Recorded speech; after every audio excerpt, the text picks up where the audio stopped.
Hello and welcome back to the continuing video series on Attention Deficit Hyperactivity Disorder, brought to you by Megatech Incorporated. Megatech Incorporated provides technological treatments for persons with attention deficit hyperactivity disorder.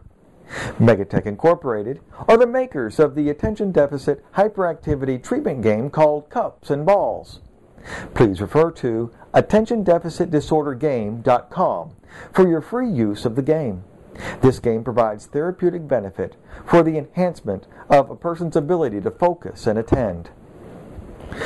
In this series, we're looking at what is the course of attention deficit hyperactivity disorder. How then does attention deficit hyperactivity disorder unfold or operate throughout the lifespan, as well as throughout the course of a typical day of someone with ADHD?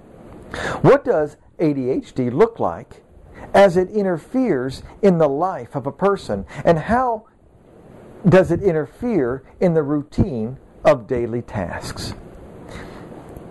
ADHD is only disordered when it interferes in daily life functioning. Anyone can have the basic features or symptoms of attention deficit hyperactivity disorder. However, in order to be truly diagnosed or truly have ADHD, it must be to the degree that it is truly interfering in daily life and living. Let's look at how it interferes. It's when these features are, when our thoughts, emotions, or behaviors are interfering in our fulfillment of daily task obligations and responsibilities. So when our thoughts, emotions, and behaviors are interfering in our ability to take care of our home, our school or work, or our community activities that we've promised others to do, then it then becomes disordered. That is to say, if the symptom behaviors of ADHD do not allow a person to complete the routine of the day, or organize or follow through from a task completion, at home chores and putting away tasks, and attending or producing at work, and fulfilling promises of the community, if they're not able to do these, then it's the degree that they may have the attention deficit hyperactivity disorder. In this course of this disorder, let's look first at gender differences. Sometimes boys will be boys. And just because a boy is being a boy does not mean he has ADHD. The so-called boy features must interfere and be seemingly out of their control and unable to organize and calm no matter what typical discipline had been given. It's as if they will never learn. It controls them. They are not able to seemingly control it. ADHD looks different and is expressed differently between girls and boys. With boys, it seems to be expressed in more hyperactive behaviors where they seem to be all over the place physically. With girls, it's more visible in verbal behavior and in disorganization. Both boys and girls can form disrespectful attitudes, but it seems to be more challenging for girls.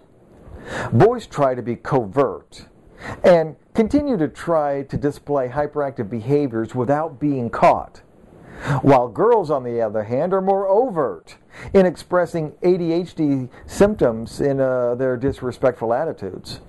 Boys express ADHD in hyperactive and frequently thrill-seeking activities, while girls can express ADHD in control or bossiness and promiscuity activities. Within the lifespan of ADHD, parents typically describe their child with ADHD as being difficult throughout the child's life. They describe challenges in learning, in displaying inappropriate social behaviors, being messy and unorganized, and in constant movement, with limited ability to control themselves, no matter what they seem to do to try to get them to control themselves. Parents report that these have been problematic since they came out and persist throughout their life. In infancy, they show loud and physical activity. They seem to be more demanding. In early childhood, they become adventurous and seem to get into everything and have difficulty staying with the same toy before moving on to another toy to the next. In childhood, they resist tabletop activity and prefer more activity and physical tasks.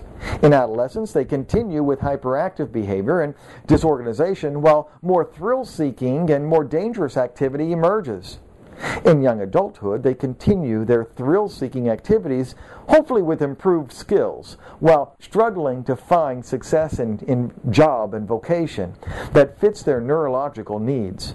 In middle age, they continue disorganization and hyperactivity, but it's more expressed in video games and verbal interactions with some continuing physical activity, but hopefully channeled in more productive ways.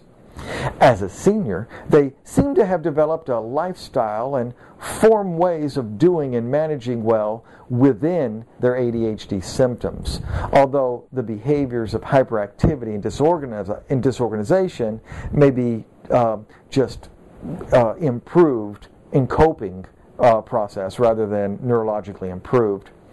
Within the daily routine, the course of this ADHD, the person is either fully awake or engaged in their ADHD behavior, or they're asleep.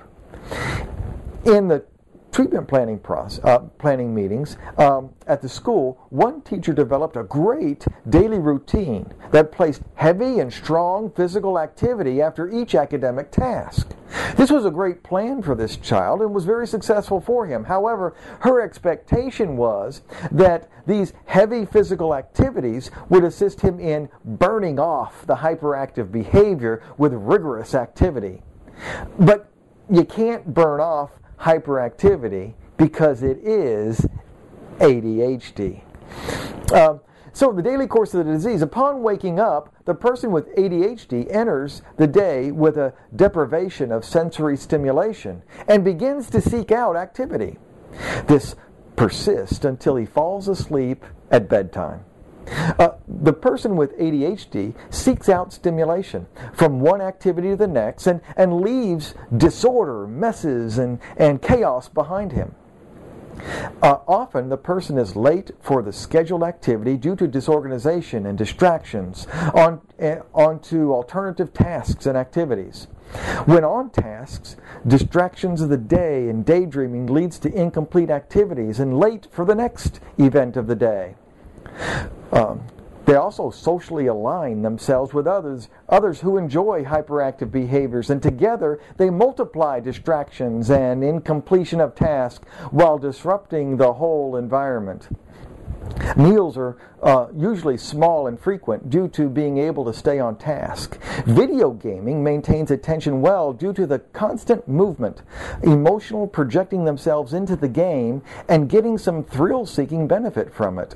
If channeled correctly, it can be used as part of the treatment process. Please visit other companion trainings in this continued series on attention deficit hyperactivity disorder. We will be covering symptoms, causes, diagnosis, and treatment of attention deficit hyperactivity disorder. We'll also look at understanding other coexisting conditions and technological therapeutic games for attention deficit hyperactivity disorder and the benefits of the treatment game Cups and Balls to persons with attention deficit hyperactivity disorder. Thank you for your time and attention. Please go to attentiondeficitdisordergame.com for your free use of the game. This game provides therapeutic benefit for the enhancement of persons' ability to focus and attend. Megatech is committed to improving the quality of lives of persons with attention deficit hyperactivity disorder. Megatech will continue to provide these technological therapeutic games free of charge to anyone and at all times. Thank you again.